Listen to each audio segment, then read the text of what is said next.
Good morning, everyone. Welcome to Pre-Market News and Views by In the Money Stocks. Today is Tuesday, June 25th, 2013. Thank you all for tuning in. Let's jump right into the charts. We'll start off with the usual S&P 500 E-mini futures.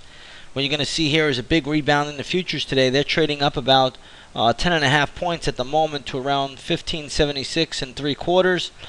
Decent little pop for the S&P futures. Yesterday, the S&P 500 index was down about 19 points. So you could see that the market has been under some heavy distribution. But today you're getting a pretty decent little rebound. We'll see if it will hold up throughout the rest of the day. There's a lot to talk about. And the first thing I'm going to get into before we even begin anything is going to be the Chinese market. I know we haven't talked about the Shanghai in this video all that much, but very, very important index. And what you're going to see here last night is that the Shanghai, which sold off pretty sharply intercession, jumped higher into the closing bell to finish, just slightly negative, almost flat on the session. So this tells us that the Chinese markets have rebounded a little bit. It looks like the Chinese Central Bank, the People's Bank of China, said that they're going to guide interest rates to a reasonable range.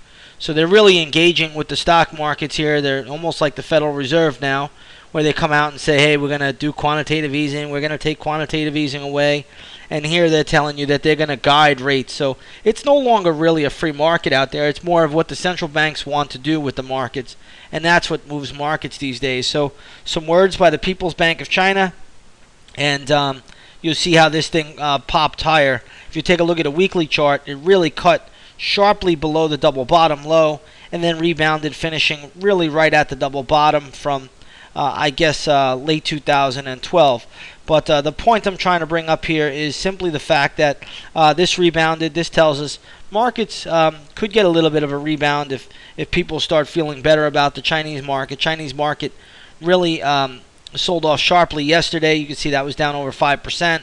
And then last night, really for the most part, coming back by the closing bell. And that is kind of keeping things together in the U.S. market, so to speak. So I know it sounds a little bit crazy, but all these markets are intertwined.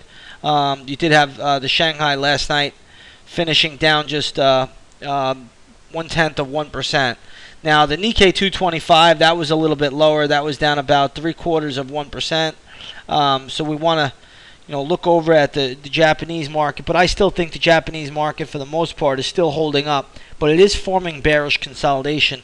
So that may need more time to build, and then it could break lower. Right now, I don't see that breaking lower, at least not today or tomorrow. I think we'll probably hold up for a little while before that breaks, but we will be watching the pattern. And those of you in the part of the In the Money Stocks Research Center or the chat room, I'll tell you when I think this is going to bust lower. But right now, I just don't see that at the moment. In any case, there's a lot of economic data due out today. It looks like at 8:30, which is just, we just passed 8:30. Right now, U.S. durable good orders came out. They climbed 3.6% in the month of May. I don't think anybody really cares. I think people care about two things in the market right now, and that is the fact that the 10-year bond yield is being contained. You can follow that by watching the IEF. Again, as long as this moves up, the stock market should move up. And also you could look at the TLT, which is a good indicator. But as long as bond yields do not rise or even pull back a little bit, that could help the stock markets in the United States stay buoyant. So we'll see how that plays out. Also, a little bit later today, I think that we have more economic data due at 9 o'clock. I think it's going to be the Case-Shiller Home Price Index. I'm not sure if that will be a market mover. And then at 10 o'clock, I think we have the new home sales data out released. And then at 10 o'clock, we'll also have a consumer confidence number. So, again, those are all the economic data that should be released today. Case-Shiller, new home sales data, and then consumer confidence data at 10 o'clock. So watch for more news at 9 o'clock and 10 o'clock. But the big news overall is really the news out of China today. From their central bank, and basically that is helping the markets get a lift, if you ask me. Now, if we take a look at rates across the board, the 10-year bond yield is trading at 2.53%. Ultimately, I think that's going higher, but it is a little bit extended and overdone at the moment, so it may need a pullback. Any pullback in yields means bonds will go higher, and that will help the overall market at the moment. So again, let's take it one step at a time here. Let's not rush anything, and we'll see how it plays out. Looking at the gold and oil markets today, we have gold trading higher by about $8 to $1,285 an ounce. If you take a look at the GLD, which is a good proxy for gold, you'll see that's trading right at $124. Yesterday it closed at $123.93, so really no big action right at the moment in the GLD, but spot gold is up about $8 ahead of the opening bell. If we take a look here at the oil markets this morning, what we'll see is that oil is trading higher by about 36 cents to $95.54 a barrel.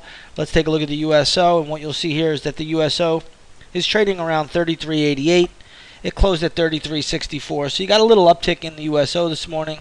Where can it go? Well, it's kind of in a big range, so I mean it does have upside potential, and if it comes down, it still has a fair amount of downside potential as well. So it'll just be a choppy session for oil and for gold. I think traders want to watch the US dollar index today, especially if you're an oil trader.